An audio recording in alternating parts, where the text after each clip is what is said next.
welcome all souls. Woo! Woo! He wasn't expecting that. Thank you. Welcome all souls, where we love beyond belief. Here at The Point, agnostics, atheists, humanists, and all kinds of seekers gather in community. No matter what you believe or don't believe, or where you come from, you are welcome here and you are loved. I'm Assistant Minister Randy Lewis, and I'm so excited to be with you in service this morning. We have a special guest musician joining us today, so please help me welcome Ji-Yeon Shim Anderson. Yes.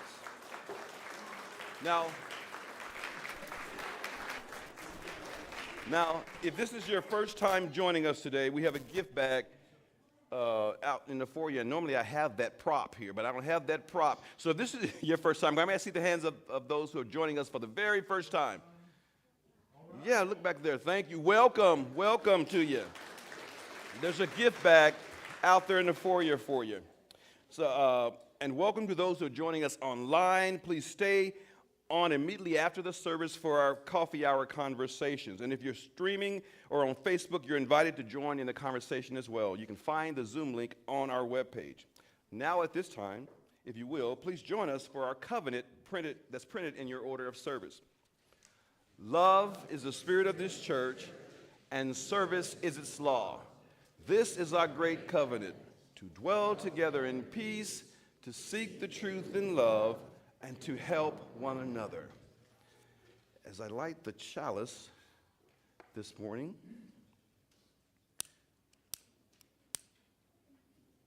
please hear these words. Blessed is the fire that burns deep in the soul. It is the flame of the human spirit touched into being by the mystery of life. It is the fire of reason, the fire of compassion, the fire of community, the fire of justice, the fire of faith. It is the fire of love burning deep in the human heart, the divine glow in every life.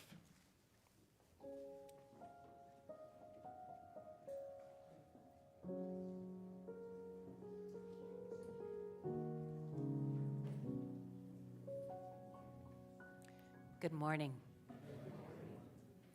I have a story for you this morning about Theodore Parker, one of our forefathers, a Unitarian minister who lived about 200 years ago. But it's a story about when he was a little boy, about 4 years old. This little boy found himself alone at the edge of a pond. He wasn't scared to be all alone at such a young age, because back then it was common for little kids to play by themselves outside. Theodore stood looking at the pond. He'd picked up a stick on his way to that pond. And while he stood there, he spied a tiny turtle sunning himself on a rock. And he thought to himself, I remember seeing the older boys throw rocks at birds and squirrels and try and hit them with sticks. I wonder if I can knock that turtle off that rock with my stick. And as he stood there, he heard a voice. And it said to him loud and clear, "It's wrong." And that voice seemed to come from inside him. Well, this surprised Theodore, and he ran all the way home, and he told his mother what he had heard. And he said, "What is it that told me it was wrong?" And his mother put his arms around Theodore, and she said, "Some people call that voice your conscience. And some people call it the voice of God.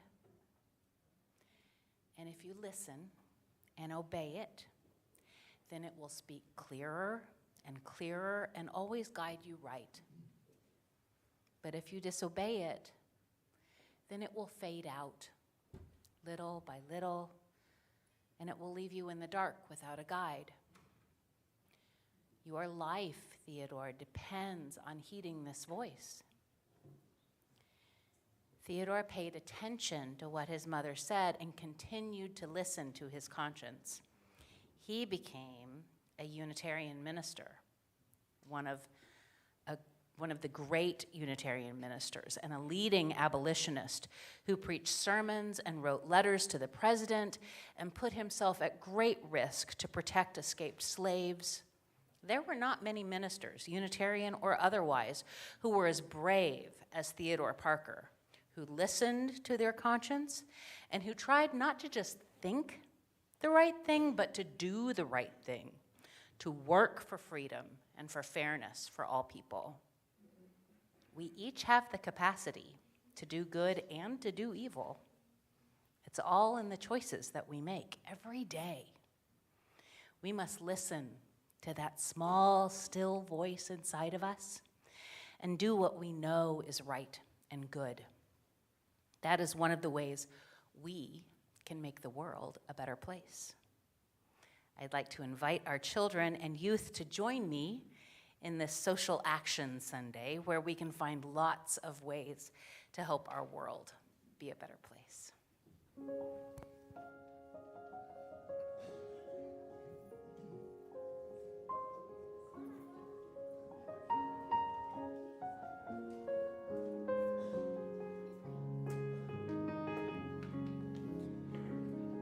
This morning, we're very happy to have Xi with us, playing this piece that was written for her by the composer Sylvia De Luca.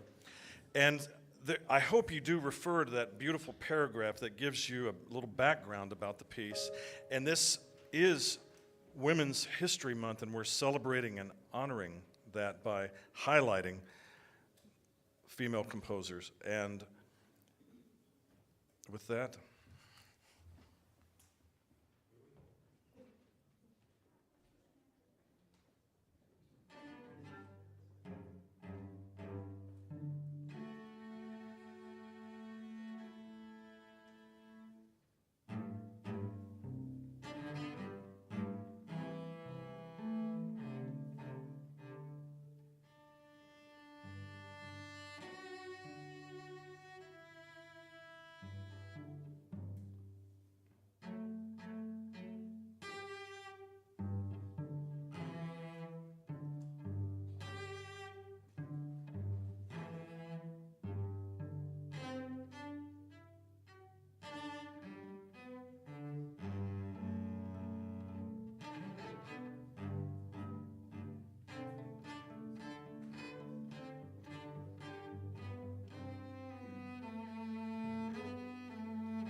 Today we honor the mystery and complexity of life. We acknowledge that life is never static and that change is the only permanent thing we are presented with. But we feel thankful that we do not have to traverse this path of life alone. We are grateful for being a part of this community to share our lives' transitions, both joyful and painful. We hold space for the mother of our worship assistant, Lee Rumley, who's experiencing some health challenges. We lift up and hold space for Sharon Harris, who's currently hospitalized. And we celebrate with the proud grandparents, Rhonda and John Jacobs, on the birth of their new grandbaby, Penny Lynn. We hold all these names and faces, known and unknown, in the healing light of grace and compassion. May we each find the strength we need in the hour we need it most. Let us continue to hold each other in our thoughts and intentions, having our hearts warmed by this affirming community of courageous love.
Anybody awake? That was so meditative. I was about to keel over there, man. Being a preacher, for the last 55 years, 52, really, if you go before I came here, I went to church pretty much every Sunday. It was sort of like an obligation, even when I wasn't a preacher, because in our family, we just went to church. On Sundays, we would, the Sunday school at 9, the regular service was at 11. Never got out before 1. Usually there was a 3 o'clock in the afternoon musical or something, and then we had to come back at 6 o'clock at night for the youth meeting, and then the normal meeting at 8. And we would, because we were Pentecostals, we didn't want to stop before 10 because it would appear that God didn't show up. So our services were pretty emotional and devotional and commotional. It was just a lot of stuff happening. But we were poor people with not much to go home to. So the church was not only the spiritual station, it was the social hub. We hung out, we were supposed to come ye out from among them, the world, be not unequally yoked with unbelievers. So our world was just shrinking. And some of that was, it gave us a discipline, but it was very psychologically destructive and created various levels of psychosis. In addition to all of that, of course, and that's why many of you are secular humanists or social or sacred humanists, less religious because you've experienced church hurt or harm, or you didn't buy into the dogma or some of the doctrines or even some of the disciplines of religion, which means bondage. The word itself, from its Latin origin, means to bind or commit or to be bound to or bound by. I came to the place where I would not be defined by my religion nor confined to it. That's why I'm here. With all souls. We were all saints. That's what we were called ourselves, saints. We had to act like the saints.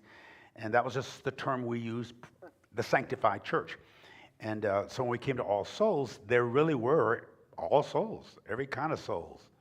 Soul, just weird people, no, not really. We say weird, they're just free people. But there was nothing dramatic or extravagant. I thought it was going to be a bunch of weirdos.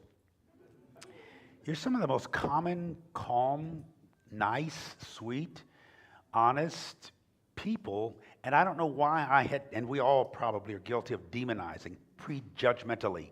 That's where the word prejudice comes. You're judging before you've had a conversation, before you get to meet the person. You can't judge them by their race or ethnicity or nationality or their looks physically, or sexuality. You should just see people as people. I don't think you have a problem with that.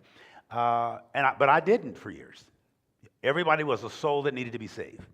The general consensus was most of the people I see are on their way to hell. The guilt was I should be instrumental in leading them from hell or out of hell to Christ, to Jesus, to church, to religion. And then once you become saved, then you don't smoke, you don't drink, you don't cuss, you don't fuss, you don't lust. Women should not wear makeup or pants. There were so many rules. We could barely breathe and make it to heaven. And then the scripture says that he's coming for a church without spot or blemish or wrinkle or any such thing. Where does that leave room? Spot, blemish, wrinkle, or any such thing? So I managed, Sarah Jordan will identify, we all went through that same background. So we're experiencing a freedom that is fresh to us.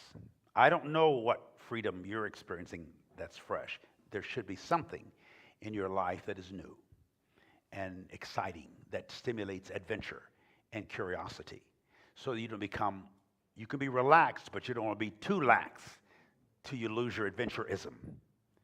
And probably one of the reasons why you attend this particular service at the point is because you are adventurous for something that's diverse, something that's different, something that's fresh. The theme for this month at All Souls is spiritual authority. I've heard that terminology all my life. There's a difference in spiritual authority and religious authority. Some people equate them as the same. That somebody has control or dominant influence over your life. Usually the priest or pastor or bishop or son of a bishop, whatever, somebody's got to be in charge. So we wrestle with God's authority, the church authority. In fact, I found myself as a kid, I was less intimidated about God's fear of God than I was fear of God's people. My relationship was that God's people were a lot meaner and mad than God. God seemed to be fairly casual. Didn't even show up that much. Just, there when it needed him, I guess, But these are learned responses. Religion has a lot of props and placebos that have worked for at least 2,000 years in Christianity, but at this time in history, they're losing their power. Everything is questionable, from trains jumping the tracks to airplanes being unreliable, to you're hearing all this news about close shots with planes crashing or the tower not catching something. Lately on my television, the stations have not been, the lyric or the sound is different from the picture. Have y'all, maybe that's just my house. Have you noticed that? It's like, what is going on? Why is everything that seems so reliable, and now the second, one of the second largest banks in the country is in dire trouble, $150 billion. And people are rushing, so that makes everybody think about Depression times, even though most of us don't remember it. Some of you were actually there, don't remember Depression times when you have to pinch your pennies and you're afraid and we're scared. So I'm saying all this so you guard yourself against superficial fear, anxiety, worry, paranoia. You have to deliberately avoid that because you naturally concede to it. It's common to be afraid. It's common to be suspicious. It's common to be untrusting or less trusting, especially when the lawmakers have become public lawbreakers. We've never seen so many of our respected, supposedly dignified political elected leaders acting like fools. What on earth? Just say anything, do anything. It's pretty creepy. And there's no particular president or party that's perfect. We know that. But then there are extremists that are alarming. And they're being put into positions of leadership. And they make laws that they break habitually. And this is a time for us to reassess what we believe as a nation, as a culture, and how we correct our consciousness. My title is Inner Voices of Authority, which is the only real authority that my soul sanctions. I can be obedient. I've learned to be obedient all my life. That you start hearing the voices of authority when you were a child from your parents and your grandparents and your godparents and Sunday school teachers and school teachers and principals. And you submit to a lot of people's opinions about you and about life, some with rancor or anger. Sometimes you just grit your teeth and do it. And like one parent kid said to the little boy, "Sit down, son, sit down, please sit down. If you don't sit down, I'm gonna," and the kid said, finally he said, "Okay, I'm sitting down, but in my mind, I'm standing up." All of us have a little bit of that in us. We are temporarily obedient. I cannot wait to get out of this house. I cannot wait to get out of this class. I can't wait. Sometimes when I was writing papers in college, I hate to admit that, but it's true. I never wrote my papers 6 months ahead. Not even 6 days. I'm pretty quick, so I could do it the night before. And I sometimes I didn't even think about it. So I would just I have a few books in my dorm room, and I would just grab 6 of them for the bibliography and find one statement in it that generally applied to whatever I was talking about. And almost every time, I hate to admit this, but I'm 70, so I can. My professors would always say, "I could tell you put a lot of study in this. You gave us a lot of time." I've been getting A's and B's. Ain't did nothing, gift of gab. And but a person's greatest strength can also be their greatest weakness. Your greatest asset is almost inevitably your greatest liability. And that's okay as long as you know it. You know when to rein it in and to, get a little bit more discipline. So I've always had this. My little daughter, Majesty, would always say when she was a little child, I'm trying to help her with a little toys in the house, little kitchen stuff we bought her. She got, "I do it myself. She don't want me to help with anything. She still doesn't want me to help with anything. But some money. She's 26, and so, but she's an independent, and I wanted to squelch that at one time, but I would ask you, how independent are you? How dependent are you? Or codependent are you? A pendant, hangs from the neck. And it's locked in, the peninsula connected. What do you depend on and why? And do you have to depend on that? And how much are you personally involved in what you depend on? You've heard of depend. I've learned from experience they ain't all that dependable. I've had to admit, I'm 70, I get to do that now. No. But the Dalai Lama said this, and I really like this. The ultimate authority must always rest with the individual's own reason and critical analysis. The ultimate authority, not the only, but the ultimate authority, author, authenticity, authorization, all come from the root of authorship, the original writer. All of us are letters. Scripture says read by all men. We're all works of art. Who wrote you and who edited you? When I write books, I'm sort of particular, and so I send my book to the editor. They send it back. I edit what he edited or she edited. They usually have to take my books by Caesarean section because I keep editing it, which means I'm too much of a perfectionist. I want to say it differently. I read it. But what about my life? Who do I allow? And I know I have, including you. I might shift to play the role of today's speaker. Am I different now than I will be in a few minutes when I get finished? Or am I different now than I was before I started? And are you? What's different about you, if anything? And I'm not suggesting that something is or isn't, but it might be. Generally, it is. What role are you playing? Sometimes getting to church is escaping from parenting. You're still a parent, even if all your children are gone.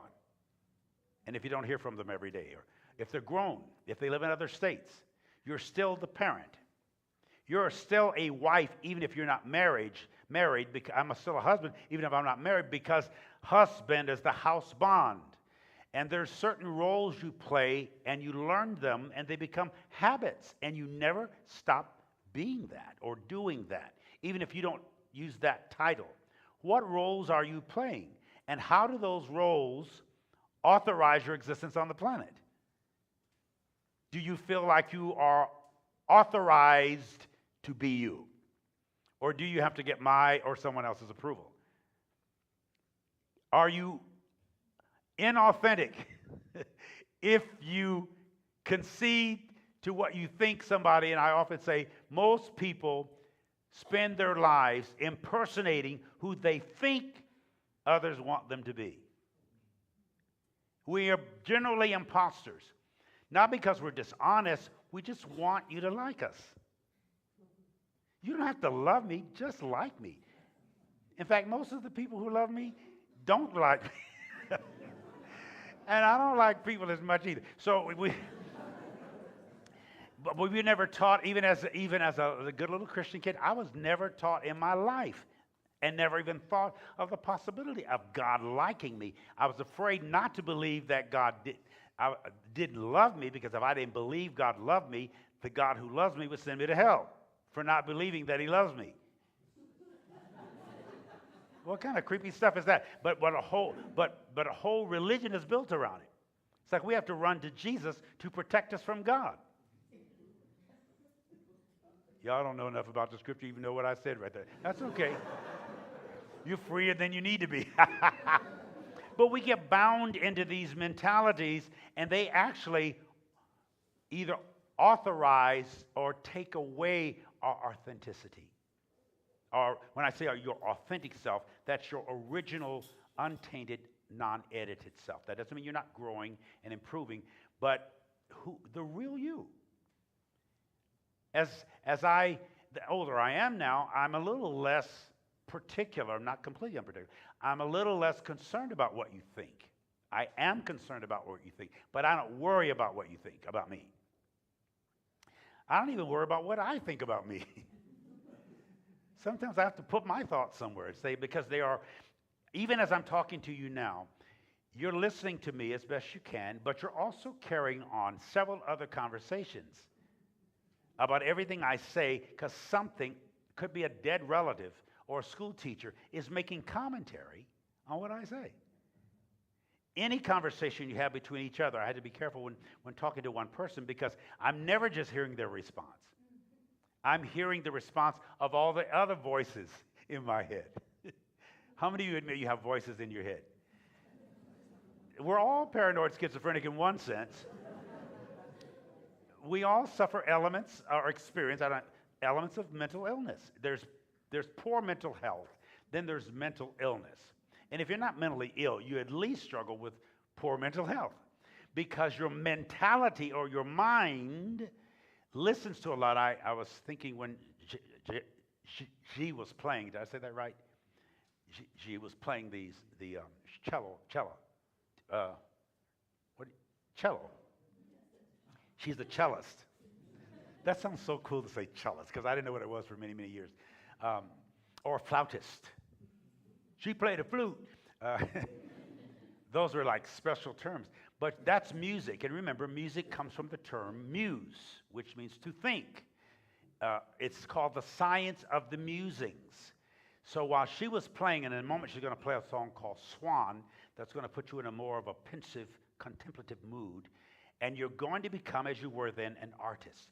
You're going to start painting a picture based on your imagination of what the sound causes to vibrate in you. Because sound is energy and vibrations and ambiances.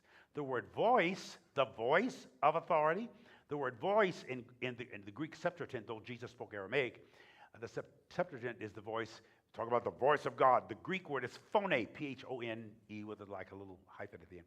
Well, we get the word phonics or phonetics.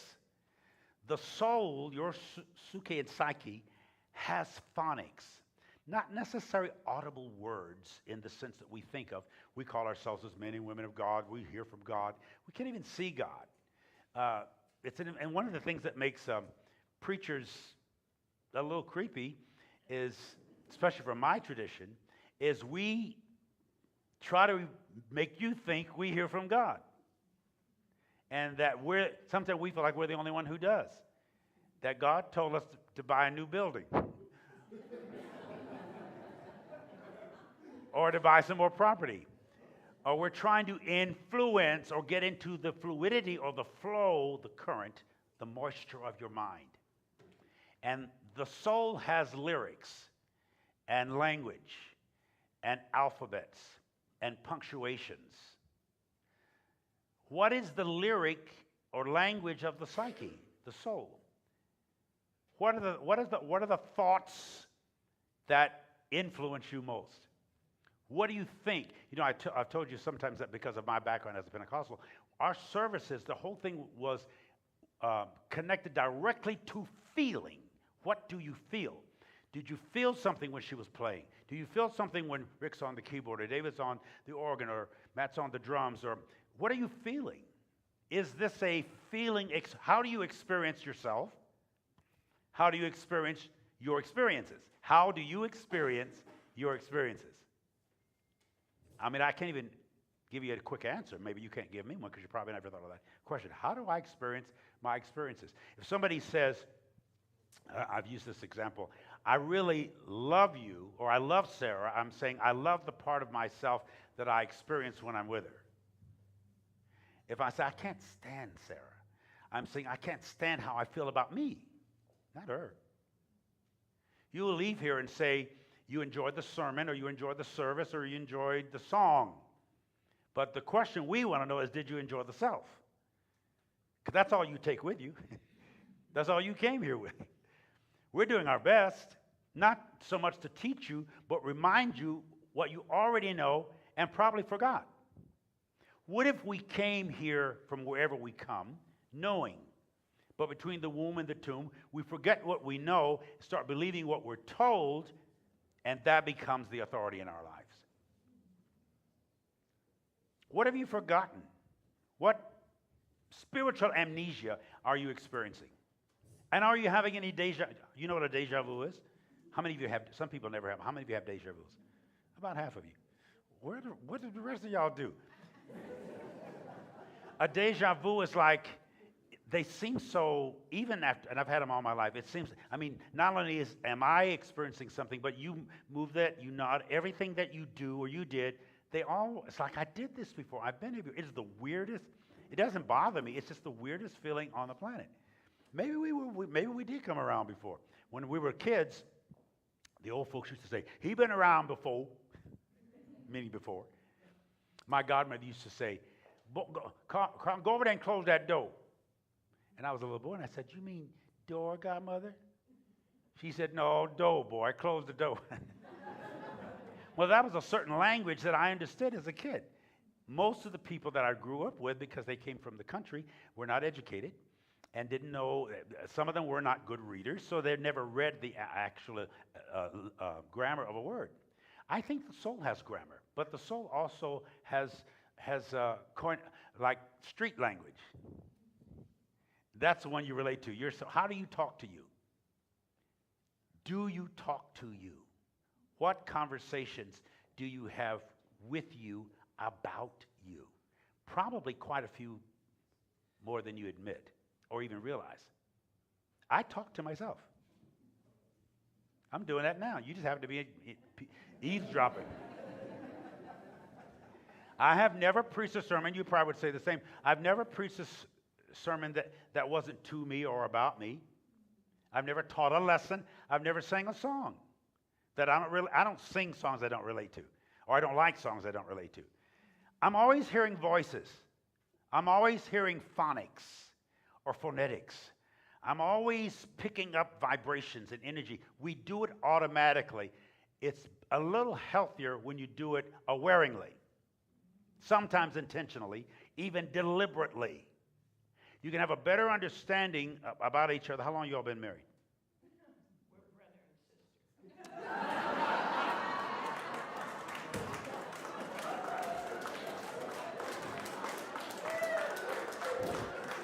How boring is that? No, are you really brother and sister? You're not kidding. Well, I'm glad you sit together. Do you live together?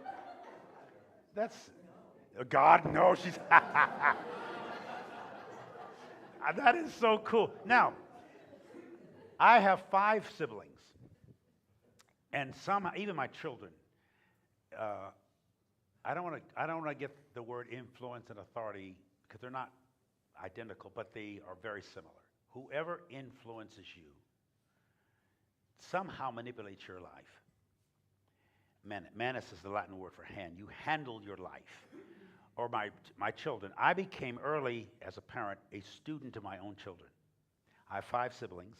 My older sister, my brother, another sister, then me, then my sister Gail, and the last one, but baby girl, Monica. We thought she was going to be a boy because Mama had girl, boy, and the last one wasn't.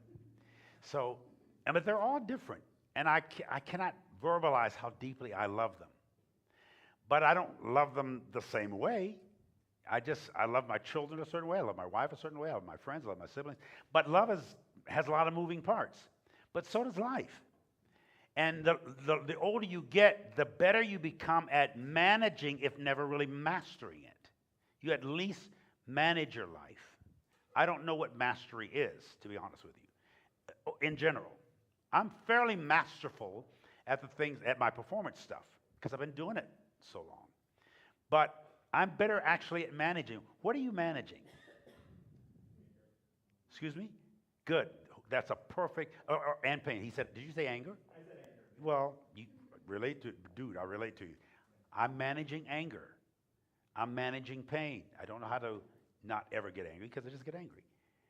And we manage the anger differently. Some people manage the anger by cursing or using foul language or hitting their fists against the wall or just distancing themselves and getting real quiet. Just detaching. Angry as hell. But they handle the anger. Sometimes when we were kids, we were told, give it to the Lord, give it to the Lord. Some people call themselves giving it to the Lord, and they're giving it to their lungs or their liver, and they end up in the hospital. That's a placebo, saying you're giving it. Sometimes a prayer or meditation. What if you're angry, and anger is a signal emotion.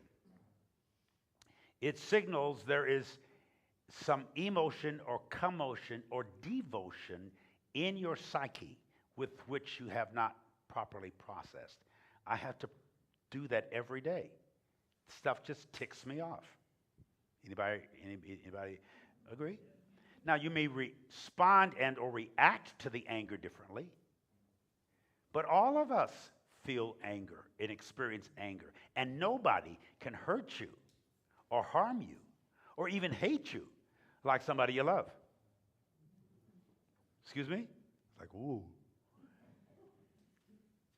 You know why? Because when somebody loves you, or you think they do, or they're supposed to, you say, you don't have the right to hurt me. Let somebody that doesn't know me or like me, or you love me. How dare you hurt me? How dare you betray me? How dare you abandon me? You can't do that. And we're angrier with people we love. Some people haven't spoken to a family member since a funeral 30 years ago. Or since the last family reunion. Or you don't go to family reunions because you like them better 100 miles away. Some of us have children that if you have a lot, I only have 2, and I just love them equally, fairly. My relationship with my daughter is different with my son. They're both precious and pressure to me. Anything that's precious is going to have some pressure around it. Talk to me, somebody. And you have to evaluate it. You don't denounce somebody because it's pressure. The more precious they are, the more pressure you will submit to just being around them. Now let me ask you, because this has to do with your authentic self, the original you. And don't answer it except to yourself if you can. Do you like you? And if you do, why? If this was a class, a workshop, and we had time, I would have as many of you who could write down, and that's not arrogance or pride, write down a few things, maybe 6 things, half a dozen things that you like most about yourself. And on the other side of the page, half a dozen things that you like least about yourself. And does the most and the least balance out? Usually the least is a little bit more dramatic. What you don't like about yourself. The things you like about yourself kind of, it's just me. I'm so cool. I like that. It doesn't bother you. You remember the thing that bothers you. What bothers you and why? I can't answer this, of course, but this is your homework. Why are you bothered? What was that? No, don't turn your phone off. I'm kidding. Why does it bother you? There's some things that bother. It's like, for instance, you could be driving down the street. I don't remember what time I got out. Say that again. Have a what? A bell in your. We all do, and they go off, chimes. But you can be driving down the street. Somebody cuts in front of you. There's a lot of road rage right now. It's just general rage. Every day there's a mass killing. Every day somebody has a gun. If you're going to license people to have assault weapons, they're going to assault themselves. And if people can walk around like cowboy days whenever they get, you don't know when you get angry because you get crazy. Anger is intoxicating. It's like you're drunk. And when you get angry, you don't care. When it deadens your senses, you become less inhibited. You'll do anything. You'll say anything. You may regret it 2 seconds later. You may spend the rest of your life in prison, and you're not a violent person, but that one thing triggered you.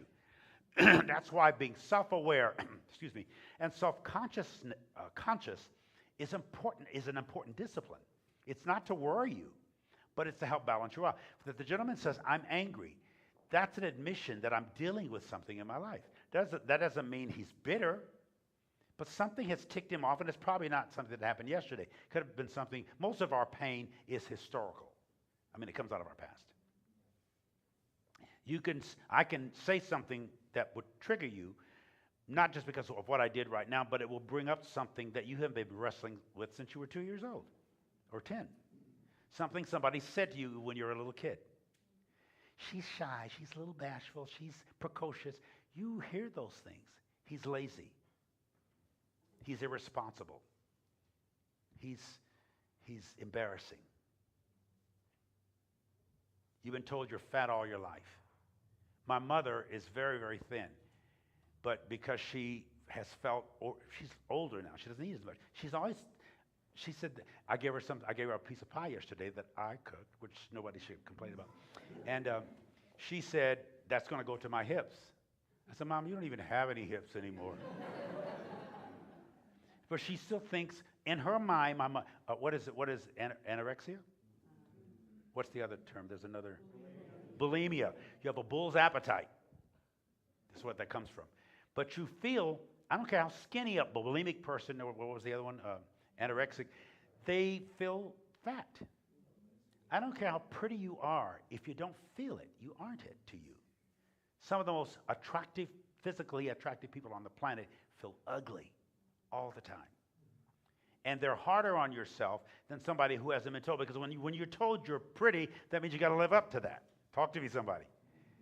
If somebody says you're really sharp or you're handsome, then that makes you start performing that. You were already that naturally, but because somebody said it to you, you want to live up to their expectations and opinions. How many times do you spend your life trying to concede to or comply with my opinion of you or somebody else's opinion of you? Pretty natural. We do that naturally. And I'm not saying there's anything wrong or right about it. I just want you to be aware that you do that and manage it in a way that's not hurtful. You are not what other people think about you. You are only what you think about you. And what is that? What do you believe, I close with this, about you? Not just what do you believe in general, but what do you believe about you, and why do you believe that about you? And how do those beliefs about you add to or subtract from the quality of your life? When I say the quality of your life, I mean how you experience yourself. Generally, if you like you, I'll like you. It's like osmosis. If you don't like you, I'm going to pick it up in seconds. You're going to say something or do something or cop some kind of attitude that lets me know I'm not welcome to know the real you. You don't have the right to know that I'm angry and ticked off, and I'm not going to fake happiness. Or I'm happy, but it's not real. Some people actually tell you that without using those words. I'm grinning in your face, and I can't stand to get out of your presence. Some of y'all can't stand. You ready to get out of here now? I'm almost through. So I'm just waiting for you to get through, preacher, and I'm out of here. That's cool, because we can cross boundaries and then crowd people's space out. Nobody likes their space to be crowded out, not even by your puppy. I have a little puppy, a little Yorkie. It's Majesty's dog, but when Majesty leaves, she comes into my room. She wants to get up in the bed, snuggle under the bed. She don't pay nothing for that house in the bed. She'll literally move me out of my own bed. Or now she comes, dogs like to be massaged and touched, and so it's work. But she's so sweet because she's the only one that's 100% happy when I come home.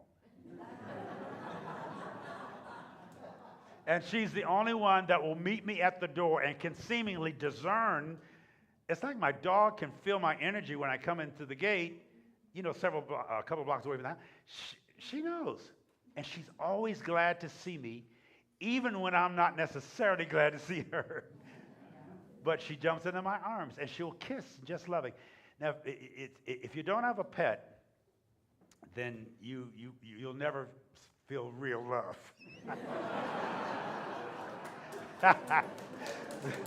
The only authentic love is going to be from a dog or something. Well, I love you. Wrap your arms around yourself once. Just give yourself a big squeeze and say this: I am my greatest authority, and I'm working on my authenticity. I gotta be me. I want to be me. I'm going to be me. Love you. Peace and blessing. Thank you.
Beautiful. What a service. Carlton, total different message than the first service. I'm just like, wow, I can listen to you for hours and hours. Almost was a whole hour. No, I'm just kidding. Okay. I love you. I love you, Bishop.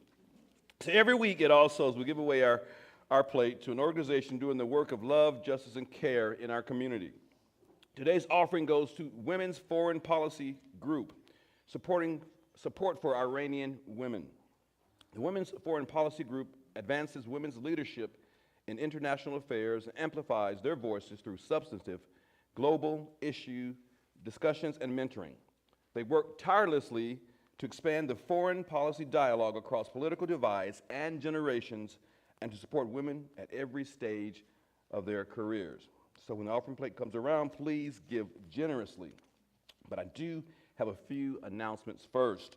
So this Wednesday, our new sustainability team will be gathering at 5:30. And if you want to know how we can help save the planet, you are invited to come out and be a part of that new group. A salad and hors d'oeuvres will be served, and you're welcome to bring finger foods if you so choose. So please come and join us. And today at 1 p.m. in room 206 will be our Joining Sunday. So if you want to become a member of the church and find out more about becoming a member of the church, please join us either online or, again, in room 206. March 26th will be Heritage Sunday. And Heritage Sunday stands for our birthday, folks, the birthday of the church. And this Sunday we'll be 102 years old. Don't give it up, give it up. 102. Can you think about, just consider, as Carlton was talking about, all the memories that these rooms and that these grounds have. And so we're going to be honoring our church's birthday on the 26th. That's going to have two services at 11 and 1. Now, the 19th, March 19th, next Sunday, is Minister Carlton's 70th birthday. Yeah. Now, he will not be here next Sunday, so we thought, Rick, we'd just do a little happy birthday in advance, right? Okay, you all choir. Hit it. Happy birthday to you.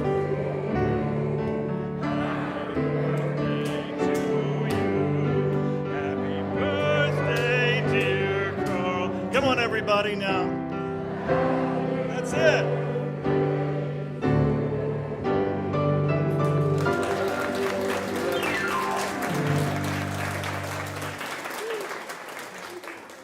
Our announcements. Please check your order of service for additional announcements. Now let us receive our most generous offering. Offering. Who's giving? There we go.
Yes, thank you, thank you, thank you. Well, thank you to those who've joined us in the room and those who've joined us online. Please remain for our coffee hour conversations immediately after the service. And if it's your first time, please get your gift bag out in the foyer. And all are welcome to join us for coffee in that room and also to visit our bookstore. Now, as Reverend Carlton comes to say the benediction, let us extinguish our flame. We extinguish this flame, but not the flame that burns in our hearts. Carlton? What I would like for you to take home with you is ask yourself the two questions. What do I believe about me? And what do I know about me? Some people know what they believe, but they don't believe what they know. So it could take you a while. That's your homework. What do you believe about you? And what do you know about you? And is there a contrast? There doesn't have to be. Usually there is. You'll find great growth in that. And you'll like me better the next time you see me. God bless you. We'll see you.